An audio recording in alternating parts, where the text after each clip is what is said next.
Tiara, তুমি ঘর মুচ্ছ? হ্যাঁ, মুচ্ছি। ওরা কি মানুষ? ওই গঙ্গারাম তোমাকে নিয়ে গেছে এখান থেকে 30 দিনের জন্য এইসব কাজ করানোর জন্য, টর্চার করছে তোমাকে নিয়ে গিয়ে। গঙ্গারামের স্পর্ধা কি করে হয় এটা? টায়রা, লিসেন, তুমি ইমিডিয়েটলি ওখান থেকে চলে এসো। একদিন আর ওখানে থাকবে না, চলে এসো এখানে।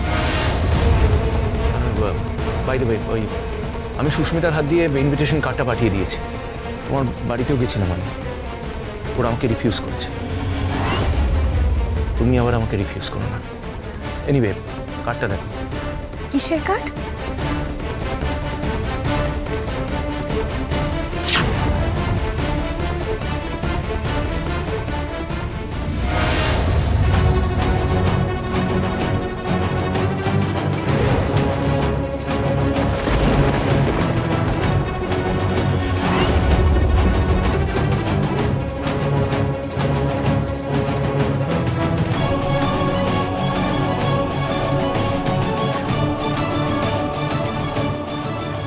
স্যামি, আমাদের আমাদের বিয়ে বিয়ে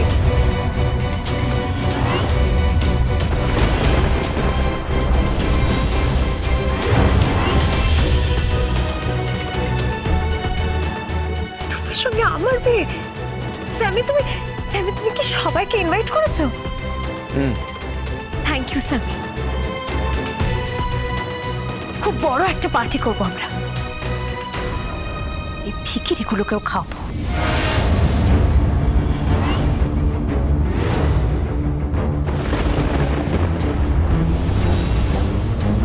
মাফ করবেন মেম সাহেব, মাফ করবেন মেম সাহেব।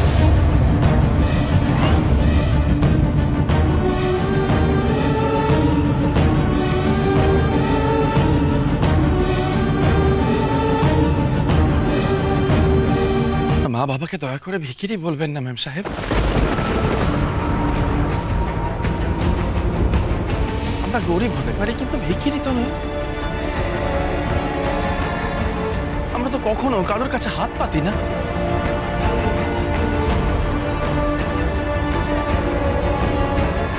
দয়া করে আমার বাবা মাকে এভাবে অপদস্থ করবেন না আপনি। অপদস্থ? ওকে এইসব কাজ করানো হচ্ছে কেন? না, এটা বাজি ধরে করানো হচ্ছে। এটা তুমি বুঝবে না। আমার বোঝার দরকারও নেই। This is too much. আপনি সামান্য একজন ব্যান্ড মাস্টার হয়ে শিবনাথ চ্যাটার্জি মেয়ে আর সুপারস্টার স্যামির চোখের মনি টায়রাকে দিয়ে এসব কাজ করাচ্ছেন? How dare you! তুমি ভদ্রভাবে কথা বলো। তুমি জানো না যে তুমি কার সঙ্গে কথা বলছো।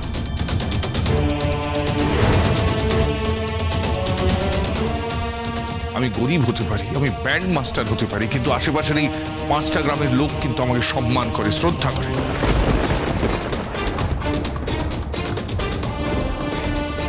তাই বলছি যে তুমি তোমার সীমার মধ্যে থাকো।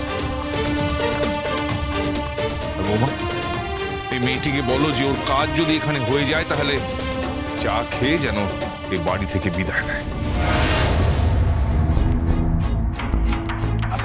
ফোনটা দিন একটু। স্বামী দাদা বাবু, আমি গঙ্গা। হ্যাঁ, আপনার আমানত আমি একেবারে সামনে রেখেছি দাদা বাবু। মেম সাহেব তো আপনারই সম্পত্তি। আমি শুধু 30 দিনের জন্য পাহারা দিচ্ছি।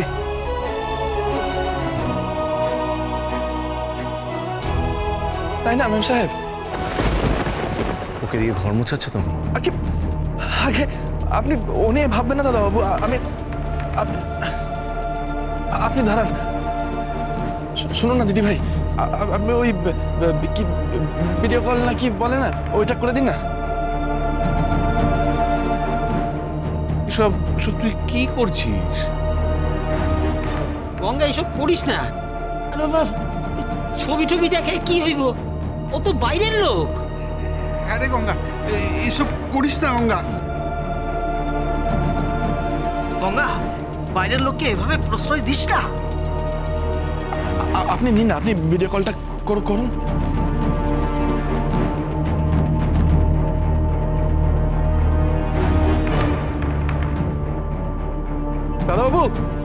পেন নাম নেবেন? আমি গঙ্গা। আপনার কোনো ভয় নেই। মেম সাহেবকে দিয়ে ঘর মোছাবো না, মেম সাহেবকে দিয়ে ঘর মোছাবো না আমি। আপনি দেখবেন, আপনি দাঁড়ান দাঁড়ান।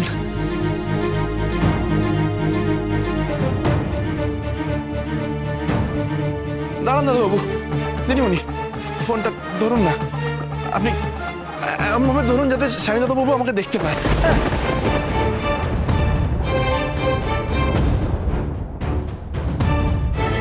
এই দেখুন দাদাবাবু, আমি মুছছি। মেম সাহেবকে দিয়ে মোছাচ্ছি না আমি। মেম সাহেবের উপর আমি কোনো আজ আসতে দেবো না। এই দেখুন দাদাবাবু।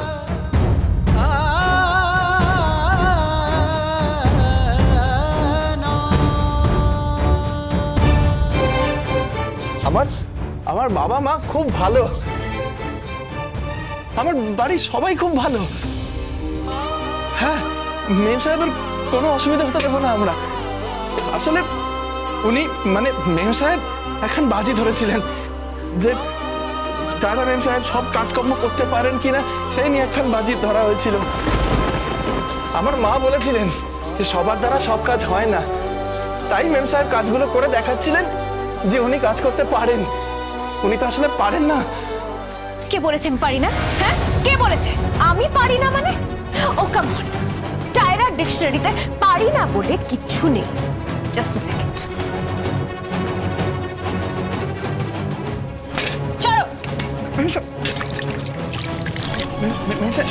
মেম সাহেব, আমি মুছছিলাম তো। ও মেম সাহেব,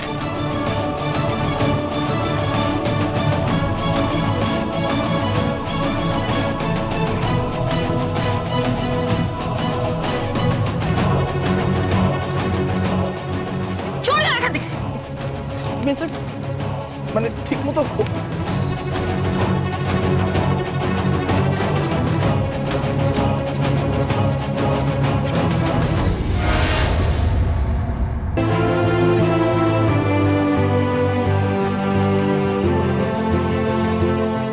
স্যামি দেখো, আমি পুরো উঠোনটা মুছে দিয়েছি। এই দেখো।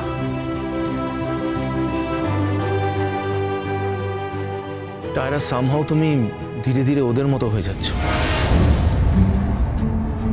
স্যামি, প্লিজ টায়রা, তুমি ওদের মতো হয়ে যাও না।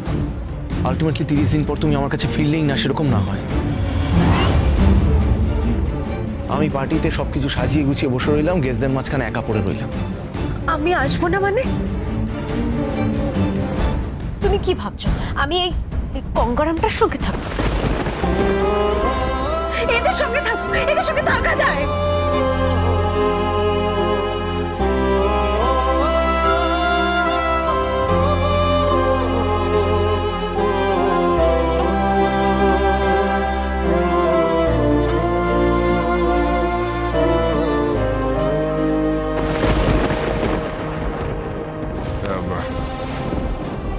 হ্যাঁ রে গঙ্গা, শহরে কি হলো? শহরে অনেক গান গেয়েছি বাবা। হ্যাঁ, অনেক প্রশংসা পেয়েছি, অনেক বাহবা পেয়েছি। আর ওই যে দাদাবাবু এসেছিলেন, উনি অনেক প্রশংসা করেছেন, হাততালি পর্যন্ত দিয়েছেন। খুব ভালো বলেছেন আমার গান। কি গান গাইলি? গেয়েছি বাবা, হিন্দি গান গেয়েছি, তারপর লালন ফকিরের গান গেয়েছি, তারপর আমার একটা আর সুর, তারে বাজছে একটাই সুর, আকাশে বাতাসে খুঁজি বাকি ষষ্ঠ সুর। আমার একটা আর সুর, সারে গামা পামা গারে, সারে গামা পামা গারে। একটা আর সুর, তারে বাজছে একটাই সুর, আকাশে বাতাসে খুঁজি বাকি ষষ্ঠ সুর। আচ্ছা গঙ্গা, গঙ্গা স্যার বলছিলাম সে এবার দোলে না, সে হেভি করে সব বিচিত্র অনুষ্ঠান হবে। বলছি শুধু কি অনুষ্ঠানই হবে না, গেলাটাও হবে। যে গেলবো না, সে মহাদেবের প্রসাদ।